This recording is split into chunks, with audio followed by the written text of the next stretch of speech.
Assalamualaikum warahmatullahi wabarakatuh. Selamat pagi anak-anak ibu semua. Hari ini kita akan mempelajari materi kita yaitu flowchart. Pertama, pengertian flowchart. Flowchart adalah diagram yang menampilkan langkah-langkah keputusan untuk melakukan sebuah proses dari suatu program. Selanjutnya adalah kegunaan flowchart. Yang pertama, kegunaan flowchart adalah untuk mendokumentasikan, merencanakan, maupun mengkomunikasikan proses yang rumit menjadi diagram. Yang kedua, memberikan gambaran proses secara visual ketika proyek akan dimulai. Kegunaan selanjutnya adalah mengelola alur kerja menjadi lebih mudah dipahami dan terkontrol. Selanjutnya, memberikan gambaran proses secara visual ketika proyek yang akan dimulai. Artinya, kita melalui gambar lebih mudah untuk mempelajari sesuatu. Halnya seperti membuat sebuah program. Dengan adanya alur flowchart, kita akan lebih paham dan mudah untuk memahami tanpa harus mengulang-ulang cerita. Dengan ada gambar tersebut, kita lebih memudahkan kita untuk memahaminya. Kegunaan selanjutnya dari flowchart adalah mendokumentasikan alur kerja sehingga tidak perlu menjelaskan ulang ke semua pihak. Nah, sama seperti yang sudah Ibu jelaskan yang tadi, hampir mirip. Kemudian menjadi jembatan untuk semua pihak dalam memahami alur kerja. Jadi melalui gambar ini kita lebih mudah untuk memahami suatu pekerjaan. Pelajaran selanjutnya adalah jenis-jenis flowchart. Pertama adalah flowchart sistem. Artinya, bagan menunjukkan alur kerja atau apa yang sedang dikerjakan di dalam sistem secara keseluruhan dan menjelaskan urutan dari proses atau prosedur yang ada di dalam sistem. Selanjutnya adalah flowchart dokumen. Artinya, flowchart ini adalah dikenal juga sebagai bagan alir formulir, bahkan beberapa orang mengenalnya dengan nama paperwork. Selanjutnya ada namanya flowchart skematik. Artinya, skematik memiliki kesamaan dengan bagan alir sistem, di mana untuk menggambarkan sebuah prosedur yang terdapat dalam sebuah sistem. Perbedaan bagan alir skematik tidak menggunakan simbol atau flowchart, serta bagan alir skematik menggambarkannya dengan lebih detail. Selanjutnya ada flowchart proses, yaitu pengembaraan proses industrial untuk memecahkan sebuah masalah serta menganalisis langkah selanjutnya dalam sebuah sistem atau prosedur. Flowchart ini bisa digunakan dalam lingkungan industri dan analisis sebuah sistem. Selanjutnya adalah flowchart program. Flowchart program dihasilkan dari flowchart sistem. Flowchart program merupakan keterangan yang lebih rinci tentang bagaimana setiap langkah program atau prosedur yang akan kita kerjakan. Selanjutnya yang akan kita pelajari adalah simbol-simbol yang digunakan dalam flowchart. Yang pertama ada flow direction symbol, yaitu yang digunakan menghubungkan antara simbol yang satu dengan simbol yang lainnya. Kemudian ada terminator simbol, yaitu untuk permulaan atau start atau akhir atau stop juga seperti itu juga bisa untuk dilakukan. Selanjutnya ada konektor simbol, yaitu fungsinya untuk keluar masuk atau menyambungkan proses dalam lembar atau halaman yang sama.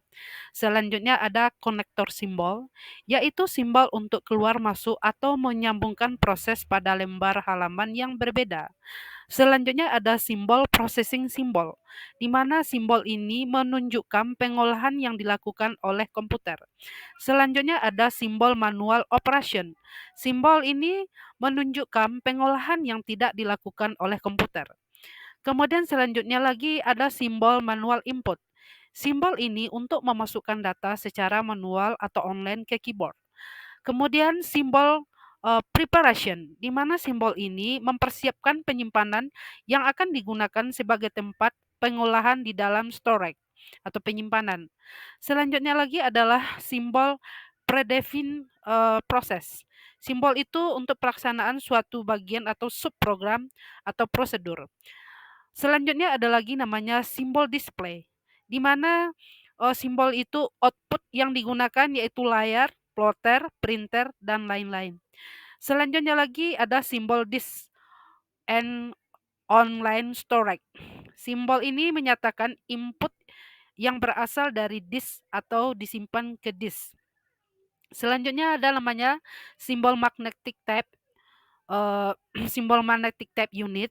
Simbol ini menyatakan input berasal dari pita magnetik atau output disimpan ke dalam pita magnetik.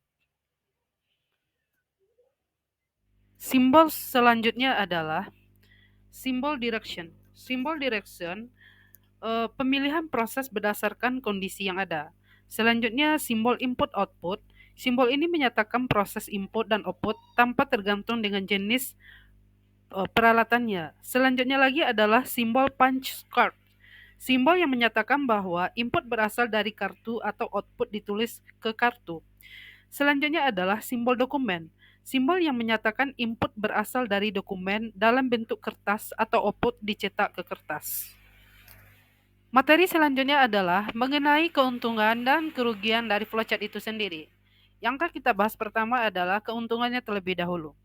Adapun keuntungan yang pertama dari flowchart adalah memudahkan semua orang untuk membaca dan memahami algoritma. Kemudian keuntungan yang kedua, cocok untuk menyelesaikan suatu permasalahan yang tergolong rumit. Yang ketiga, keuntungannya adalah cukup rinci dengan menggambarkan atau penggambaran visual. Selanjutnya yang akan kita bahas adalah kerugian. Pertama adalah tidak cocok untuk program yang besar. Kerugian yang kedua adalah memerlukan aplikasi. Yang ketiga sulit untuk diterjemahkan. Dan yang terakhir adalah penjelasan dalam alir proses tidak detail.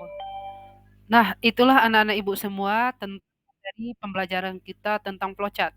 Mulai dari tadi pengertiannya, kemudian jenis-jenis flowchartnya, kemudian fungsi flowchart itu, kemudian simbol beserta fungsinya, kemudian simbol-simbol beserta fungsinya juga, dan terakhir kita membahas tentang keuntungan dan kerugian dari flowchart itu sendiri. Oke anak-anak, sekian dan terima kasih untuk materi hari ini. Selanjutnya kita akan membuat gambaran dari sebuah algoritma yang akan kita buat dengan flowchart dengan menggunakan simbol-simbol yang ada. Sekian anak-anak. Assalamualaikum warahmatullahi wabarakatuh.